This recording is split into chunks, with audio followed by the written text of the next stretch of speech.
Hey there and welcome. I'm E.H. Howard, and this is a few minutes with E.H. Howard. Lucky you. If this is your first time here, welcome. Glad to have you. Um, One of the aspects of this show, this channel, that I kind of really wanted to get into was more of the aspects of being a small business owner that nobody really talks about, nobody really discusses. And part of that kind of came to me the other day, and I'm not sure where this is going. I don't have an outline, I don't have a concept. It's going to be really kind of off the cuff, so kind of bear with me. I may have moments of brain farts.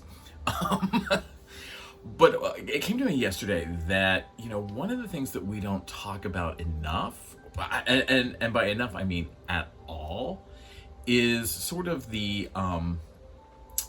damage that the pandemic has done to people's mental health. We haven't really talked about that. There's a problem in this country where we sort of stigmatize mental health. We think it should be something less than. We think it's something that, all you need to do is suck it up, buttercup, and move on and deal with things.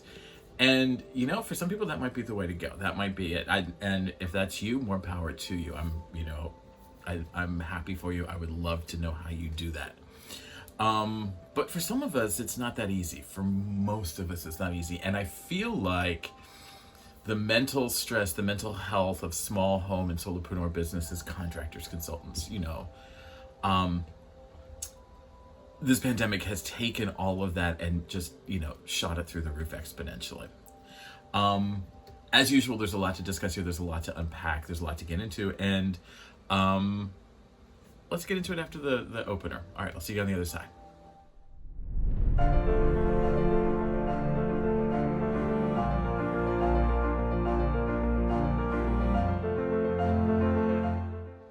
Hey there, welcome back. I'm E.H. Howard, and this is a few minutes with E.H. Howard. And as I was saying at the top of the show, I want to talk today about the pandemic and mental health, specifically the mental health of small home and solopreneur business owners. I don't think we get enough conversation on that. I don't think we get any conversation on that, to be honest with you. And I think that needs to change. I want that to change. I want people to be talking about mental health the way they talk about, I need to lose a few pounds, I need to go to the gym, whatever those things may be. I think we need to get on that level of acceptance that mental health is just as important as physical health. Before we do that, though, I want to do the usual. If this is your first time here, welcome. I'm so glad to have you. If you're a returning viewer, glad to have you on board. Thank you for joining us. Any way that you found me, I am appreciative that you spent a few minutes of your day with me. I know time is really valuable right now. The other thing I want to get into before we get too far is I want to talk about, I will use the catchphrase small business, but I want to define what that means. And by that I mean small mom and pop businesses, no more than maybe like 10 employees. The real Main Street kind of businesses, solopreneurs, entrepreneurs, contractors, consultants, freelancers, you name, anybody that's working on their own or with an incredibly small staff. I feel like we kind of get pushed to the side. We get talked about the bigger businesses that can bring in a little bit more business to the economy of local areas, but not the really, I'm going to say, on the ground troops that are really making things run in this country. All right, so back to mental health, and I'm just gonna throw it out there. I'm one of those people. I have a lot of health issues, mental health issues. I have over my years suffered from depression.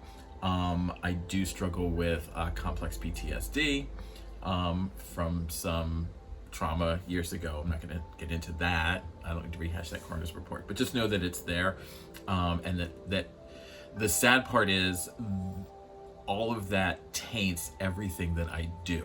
All right. And if you are someone that suffers from some of these things, if you deal with some of these things, PTSD, CPTSD, depression, anxiety, any of those things, that going to work or doing a job or performing a task can sometimes be monumental. It can really be difficult. For me, the way that my challenges present themselves is, and again, it's from trauma, it is about, I'm not good enough, I'm bad, I'm not doing what, it's all self-deprecating, beating myself up, tearing myself down, making myself feel bad because I am listening to the voices of the past. The past is and always will incite the present and the future for me. I cannot escape the past. But I have embraced the past. The past has made me the person that I am today. The past has put me where I am and given me the opportunities and the things that I have. And I'm thankful for that. I am the man I am today because those things happened to me. That doesn't mean that every day is a walk in the rose garden. That doesn't mean that the sun is bright and shiny in my world. That doesn't mean a lot of things. What it means is I am aware of the challenges that I have to face, and the issues that I have to deal with in order to make it through the day. I've learned how to cope with them. I've learned how to deal with them. Now, let's get back to what the video is really. I mean, that's an important area, and I want people to feel like that they know that I'm coming at this, I'm speaking to this from a place of understanding, a place of experience. I may not have walked exactly in your shoes, but I've walked in some pretty heavy boots.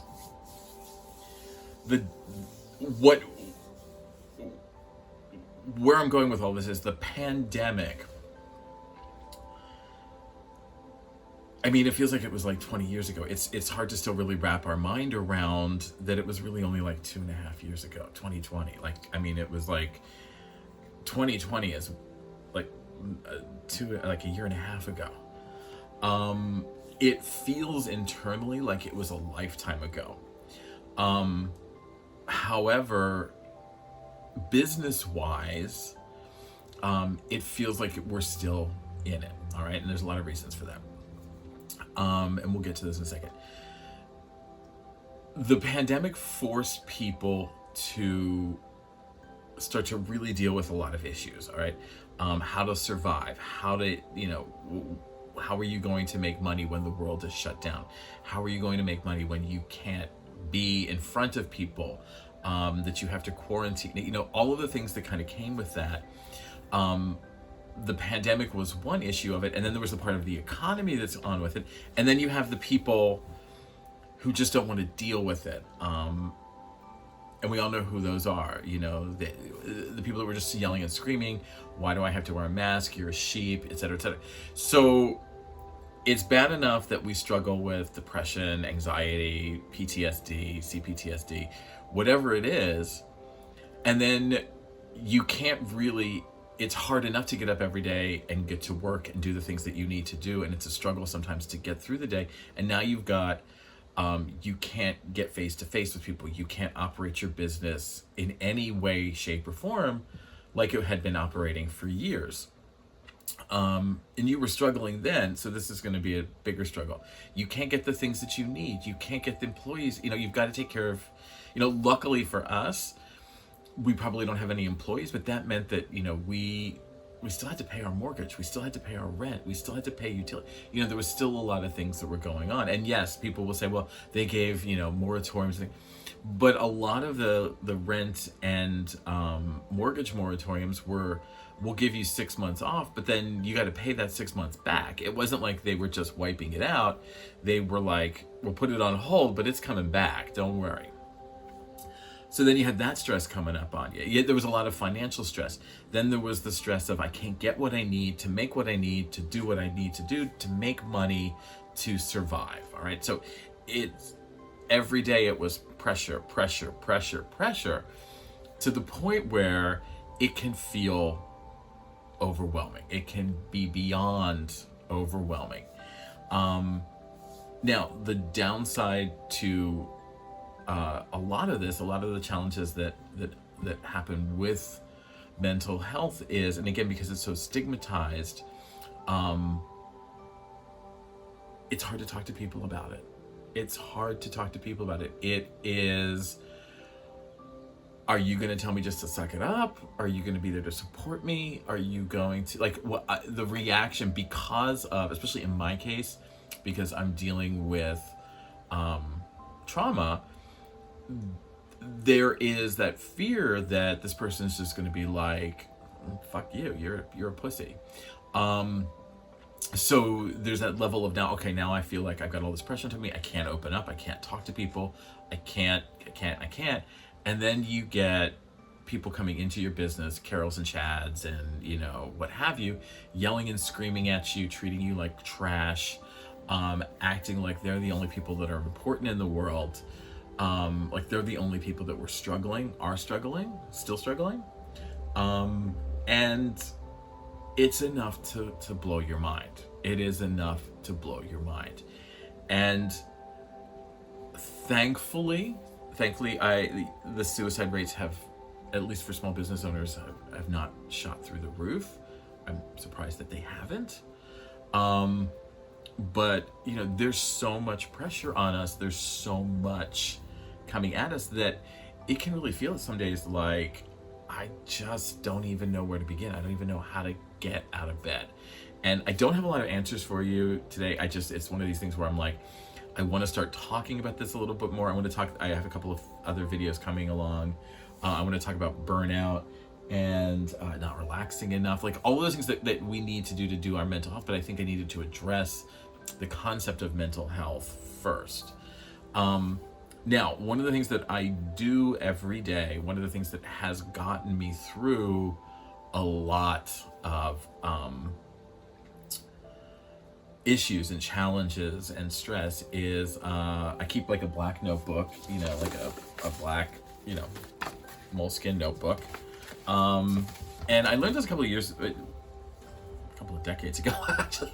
When I was in art school, I was having a real artist block phase. I couldn't paint, I couldn't draw, I couldn't do anything. I was really struggling. And I discovered this great book called The Artist's Way by Julia Campion. And one of the things, there were many great things in that book. That was one of the books that really changed my life. It was one of the few books, it kind of led me on this journey too, because it was like, she not only excited me and got me motivated, but she showed me how to do things. She gave me the step-by-step instruction that I needed to work through these issues. But one of the things that she advocates all the time, and I used to advocate this to my students, I advocated to people that I co-work with, is in your notebook, journal, whatever place you feel comfortable with, doing what she calls morning pages. And so that's journaling. So as soon as you get up, I don't do it right when I get up. I used to set an alarm at like 5 a.m. and get up before everybody got up and did it. My mind is fresh. But I have learned enough now I've been doing this for almost 30 years. Okay, as soon as I can get into my office, I need to wake up a minute. I want to kind of think through things. Now, the morning pages aren't necessarily always just for journaling and getting ideas out. Everything that is in my life is in this book. So all of them, there's probably 60 of them here somewhere. Ideas for business, ideas for ad campaigns, ideas. Because the idea is, once I start journaling, once I start getting this stuff out on paper, then that relieves, it's almost like a pressure valve. It releases some of the pressure that I'm feeling, some of the stress and anxiety that I'm feeling, and it allows me to start thinking. And there are days where she recommends 3 pages every day, at least to get started. And I used to write, and sometimes it was a hard 3 pages. I would just I don't know what I'm going to write. It was like writing a essay in, high school or middle school. It was like, and then I sat down and I thought about it, and I thought, so one day there was a whole page of just like, I thought about it and I came up with that. But the idea is that it frees your mind. It's a pressure valve, all right? And it allows me to start getting more creative. I've come up with some really amazing ideas. I've gotten really motivated. I've gotten really excited after doing some morning pages. So if nothing else, I highly recommend doing that. All right, do it 3 pages every day. I'm sure if you have any more questions, I'm more than happy to answer anything in the comments. But just Google Julia Campion Artist's Way morning pages and you'll find more than you could possibly ever need. But I don't want to go too long on this, and I don't want to harp too much, but I think we need to start these conversations. I think we need to really think about how all of this has affected our mental health, how all of this has really changed who we are as business people, how we deal with things. And if you've been in business as long as I have, I mean, I've been running my own business since I moved out to California in like 2000. I've always been freelancing or something like that. I survived the .com crash. I survived the 2008 market crash. It feels like every time I turn around, just as I'm getting back up on my feet, as I'm just starting to feel like, fuck, all right, blue skies ahead, we're diving, And instead of heading off to blue skies, I end up being like fucking Thelma and Louise, and something happens and I feel like we're going off the cliff again. So, we do live in some tumultuous times. We do live in some crazy times. And I think we need to start taking care of ourselves mentally and physically. And the physical journey is going to come shortly. I need to get back into shape again. But the first step is getting us all back on a mental health path. And if you struggle with mental health, I would love to hear from you. If you send me a DM privately on one of the social medias, go to the website, send me an email. I'm happy to help you.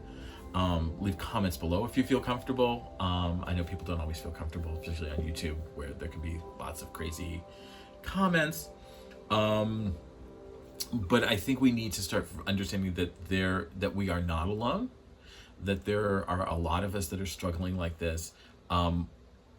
It's not that we're afraid to open up about it. It's that we are not sure who we can open up to, which is a little upsetting because, even with me, having been through years of therapy and having a husband who could not be more supportive, who could not be more helpful, be more just perfect, even then, it's hard for me to open up and talk about it. And there's a lot of reasons for that. Same thing with friends. I have a really hard time opening up with people. And then that adds more pressure to us. All right. So I want you to feel like I think we need to start building a community of like-minded people that can say, you know what? And I always find comfort in saying, this person's going through the exact same thing I'm going through. I feel better. I feel like I'm not alone. And I think that is the goal of this video. If there's any goal, is I don't want you to feel alone. I don't want to feel alone anymore. I want to feel part of the world. I want to feel like any of these challenges that come at me, that they're surmountable. I can get over them. I will get over them, and I'm not alone. I've got support. I've got love, and I can do it. All right. So like I said, this is the first step in a longer conversation. I want to talk, the next video, I want to talk about burnout. I want to talk about more about giving yourself permission to relax. Some of the things that kind of come up when you have, when you're struggling with mental health and you are struggling with paying the bills, hiring people, whatever it is that you're doing. I think we need to really kind of address those things in small businesses, particularly home businesses, because we have a lot riding on that. If we need to be out there every day, doing stuff, making money, making food, whatever it is, and we have nobody to rely on but ourselves. And in a lot of cases, you have family that's you're responsible for. You have kids that you need to, feed and clothe and take care of. Beyond just, well, I can't pay my rent, I can't pay my car payment, I can't afford gas. I'm a total, I understand everything, but I'm still like, $100 to fill up a car. That's ridiculous. It's the East Coast boy in me coming out. All right. So like I said, I want to start kind of getting into this conversation. I want to start diving into it a little bit more with people. But in order to do that, we need to kind of set a base. And I kind of want this to be the base of, you're not alone. Let's talk about it. Let's address the fact that we are all struggling with this, and the pandemic has only made things worse, not better. All right, so I'm E.H. Howard. If you want to follow me on social media, please, I'm E.H. Howard everywhere. Send me a message on Twitter if you want to talk about mental health. Follow me, come to our website. there you can learn more about me and some of the things that I do. I'm also going to start trying to maybe post some artwork, some personal artworks. And so that's another thing that's helped me kind of get through things lately. I've gotten back into drawing. Out of pleasure. I wanted to, yeah, it's been a long time since I drew for fun. I'll see you in the next video. Make sure you like and follow. While you're here, check out my other videos. And again, thank you. I appreciate you taking some time to spend with me today. All right.